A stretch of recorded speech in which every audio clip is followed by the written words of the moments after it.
அனைவருக்கும் வணக்கம். நான் பிரபாகர், ஜோதிடர். ஓம் சிவாய நமக. சிவசக்தி, திருச்சிற்றம்பலம். இப்போ நான் என்ன சொல்ல போகிறேன்னா, இன்றைய நாளுடைய நிலைப்பாடம் ராசி பலன் தான் சொல்ல போகிறேன். நீங்கள் கருத்து கொண்டு பயன்பெறுங்க. விஸ்வாசி புரட்டாசி 8 இன்று புதன்கிழமை, ஆங்கில வருடம் செப்டம்பர் 24, 2025. இன்று சமநோக்கு நாள். நட்சத்திரம் இன்று மாலை 4:34 வரை சித்திரை, பின்பு சுவாதி. திதி இன்று அதிகாலை 4:19 வரை துவாதிகை, பின்பு திரியோதிகை. யோகம் வந்து இன்று முழுவதும் சித்த யோகம். சந்திராச நட்சத்திரம் புரட்டாதி, உத்திராதி. ராசி பார்த்தீங்கன்னா கும்பம், மீனம். சந்திராசம் பொறுத்த மட்டும் ராசியை 50% பாதிக்கும், லக்னத்தை 90% பாதிக்கும். அதனால் இந்த கும்ப ராசி கும்ப லக்கணம், மீன ராசி மீன லக்கணம் இன்று மிக கவனமாக இருக்கணும். வண்டி வாங்கிச்சனக்குள்ளே மிக கவனமாக செல்லணும். போக்குவரத்து விதிமுறைகளை கடைபிடித்து செல்லணும். எக்காரத்து கொண்டும் வண்டியை இயக்கி கொண்டு மொபைல் ஃபோனில் பேசக்கூடாது. சிந்தனைகள் சிதறி விபத்துகள் ஏற்படுறதுக்கு அதிக வாய்ப்பு இருக்குது. அதனால் விழிப்புணர்வு உங்களை தற்காத்து கொள்ளுங்கள். சந்திராசை பொறுத்த மட்டும் அலைச்சல், மன உளைச்சல், விபத்து, கூட்டு மரணம், சண்டை சச்சரவு, எந்த பிரச்சனையாக இருந்தாலும் அது சந்திராசனம் அது துணை புரியும். அதனால் நீங்கள் உங்கள் இஷ்ட தெய்வத்தையும் குல தெய்வத்தையும் வணங்கிட்டு சந்திராசனம் இருக்குங்க. இந்த நாளை செலவு செய்யுங்க. நல்ல நேரம் காலை 9:05, 10:15, மாலை 4:45 5:45. கௌரி நல்ல நேரம் காலை 10:45 11:45, மாலை 6:30 7:30. இந்த கௌரி நல்ல நேரத்தில் புதுமணி தம்பதிக்கு சாந்தி முகூர்த்தம் அமைப்பது, இந்த குழந்தை பாக்கி இல்லாதவங்களை பயன்படுத்துவது, எந்த ஒரு நல்ல காரியத்துக்கும் இந்த கௌரி நல்ல நேரத்தை பயன்படுத்தினா வாழ்க்கையில் வெற்றி பெற முடியும்.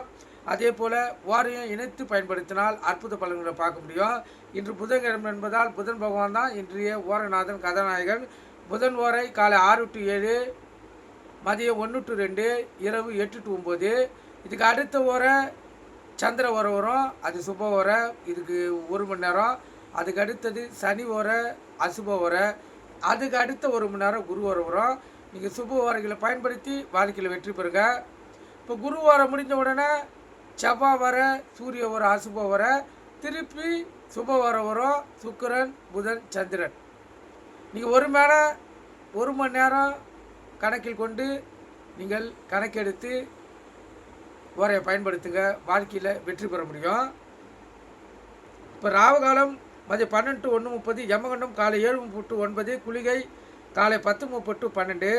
குளிகைனா மாந்தினா குளிகை. இந்த காலகட்டத்தில் எந்த ஒரு நல்ல காரியமும் கெட்ட காரியமும் செய்யக்கூடாது. அது தீவினையே ஏற்படுத்தும். இப்போ எடுத்துக்காட்டுக்கு ஒரு தங்க நகை வாங்கினீங்கன்னா அந்த தங்க நகையை தொலைச்சிட்டு தான் திருப்பி உங்களுக்கு தங்க நகை வாங்க வைக்கும். இல்லை ஒரு 10 சவரம் தங்க நகை வாங்குறீங்கன்னா அந்த 10 சவரம் தங்க நகையை கேடுகளில் போய் அடமானம் வச்சுட்டு அதை மூக்க முடியாத சூழ்நிலை வர வச்சுட்டு அதுக்கு பதில் 1 சவரம் தங்க நகையை வாங்க வைக்கும். அதனால் எந்த ஒரு நல்ல காரியத்துக்கும் இல்லை கெட்ட காரியத்துக்கும் இந்த குளிகை டைமை பயன்படுத்தி எந்த விதமான செயலும் செய்யக்கூடாது. கருத்தில் கொள்ளுங்க. சூளம் வந்து வடக்கு. கோயிலுக்கு சென்றால் வடக்கு சைடு பார்த்து தான் கற்பூரமும் விளக்கு ஏற்றணும். அப்போ தான் நீங்கள் நினைத்தது நிறைவேறும். கருத்தில் கொள்ளுங்கள். அதே போல் கோயிலில் நீங்கள் வேண்டுதல் வைக்கிறீங்கன்னா, இப்போ குழந்தை பாக்கியில் எங்களுக்கு குழந்தை பிறக்கணும், திருமணம் ஆகலை திருமணம் நடக்கணும், வேலை கிடைக்கலன்னு சொல்லி கோயிலில் வேண்டுதல் வைக்கக்குள்ள நீங்கள் கோயிலுக்கு நிர்வாகத்துக்கு எதாவது வாங்கி தரேன்னு ஆசைப்பட்டீங்கன்னா, நீங்கள் காற்று ராசியாக இருந்தால் ஃபேன் வாங்கி கொடுக்கலாம். கருத்தில் கொள்ளுங்கள். நெருப்பு ராசியாக இருந்தால் தீபங்களை போல் விளக்கு வாங்கி கொடுக்கலாம். அதுபோல் உங்கள் ராசி எந்த ராசி இதை பொறுத்து இருக்குதோ, பஞ்சபூதத்தை பொறுத்து இருக்குதோ, அதன் அடிப்படையிலே தான் நீங்கள் அந்த கோயிலுக்கு செய்யணும். அதே போல் நில ராசியாக இருந்துச்சுன்னா பணக்காரங்களாக இருந்தால் அந்த கோயிலுக்கு நிலம் வாங்கி கொடுக்கலாம். ஏழைகளாக இருந்தால் அந்த கோயிலை சுற்றி வரலாம். கருத்தில் கொள்ளுங்கள். ஏன்னா அவங்கவுங்க ராசிக்கு ஏற்றால் போல் கோயிலில் வணங்கினால் மட்டுமே அவங்களுடைய கோரிக்கைகள் நிறைவேற்றப்படும். ஏன்னா இது எத்தனை பேருக்கு தெரியும்னு சொல்லி தெரியாது. அதை கருத்தில் கொண்டு நீங்கள் பயன்பெறுங்க. இப்போ இந்த மகர ராசி கும்பராசி பார்த்திங்கன்னா, இப்போ சனீஸ்வரர் கோயில் பார்த்திங்கன்னா குச்சனூரில் இருக்கிற சனீஸ்வரர் கோயில் இருக்குது. அதாவது தேனி மாவட்டத்தில் இருக்கிற குச்சனூர் சனீஸ்வரர் கோயில் இந்த மகர ராசிக்கும் கும்பராசிக்கும் மிக சிறந்த கோயில்.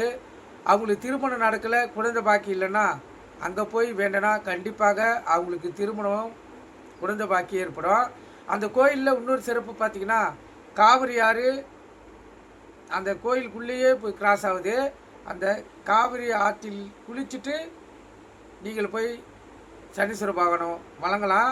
அப்படி அந்த காவிரி ஆற்றில் இறங்கி குளிக்கக்குள்ள உள்ளாடிகள் ஏதாச்சும் ஒன்று கைட்டு விட்டுடணும். கைட்டு விட்டிங்கன்னா உங்களுடைய தோஷங்கள் அந்த ஆற்றுல அடித்து கொண்டு போயிடும். இது காலங்காலமாக ஒரு ஐதீகம். அதை பயன்படுத்தி பாருங்கள். இந்த மகர ராசிக்காரங்களும் கும்பராசிக்காரங்களும் கண்டிப்பாக உங்களுடைய கோரிக்கைகள் நிறைவேற்றப்படும்.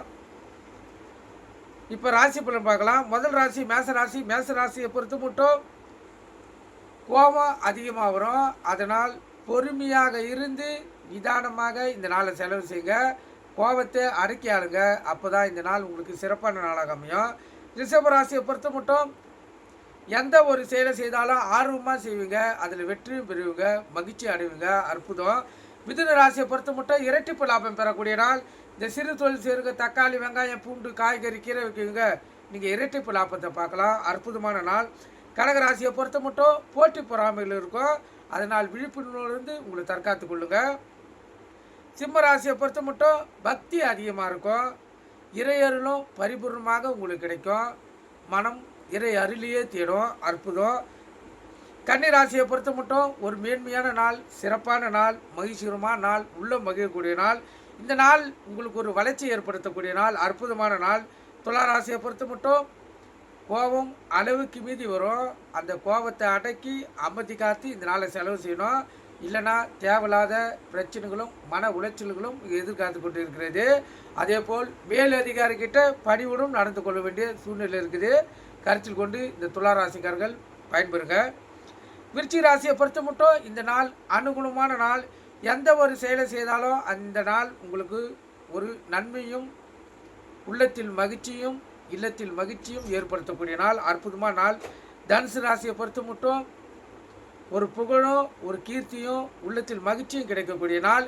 கணவன் மனைவிடையே ஒற்றுமை நெருக்கம் அதிகமாக இருக்கும். அதே போல் அலுவலகத்தில் மதிப்பும் மரியாதை உயரும். அற்புதமான நாள். மகர ராசியை பொறுத்த மட்டும் இறையரில் பரிபூர்ணமாக கிடைக்கக்கூடிய நாள். அதே போல் ஒரு கீர்த்தியும் உள்ளத்தில் மகிழ்ச்சியும் ஏற்படுத்தக்கூடிய நாள், அற்புதமான நாள் மகர ராசிக்காரர்களுக்கு. கும்பராசியை பொறுத்த மட்டும் நாள் அற்புதம். உங்களுக்கு இந்த நாள் ஒரு உயர்வையும் இரட்டிப்பு வருமானத்தையும் மதிப்பும் மரியாதையும் உயர்த்தக்கூடிய நாள், அற்புதமான நாள் கும்பராசிக்காரர்களுக்கு. மீனராசியை பொறுத்த மட்டும் வெற்றி மேல் வெற்றி தான். எந்த ஒரு செயலை செய்தாலும் அதில் உங்களுக்கு இன்று வெற்றி காத்து கொண்டு இருக்கிறது, அற்புதமான நாள். அதே போல் இந்த கும்பராசிக்கோ மீனராசிக்கோ சந்திராசி இருப்பதால் கவனமாக இருங்க.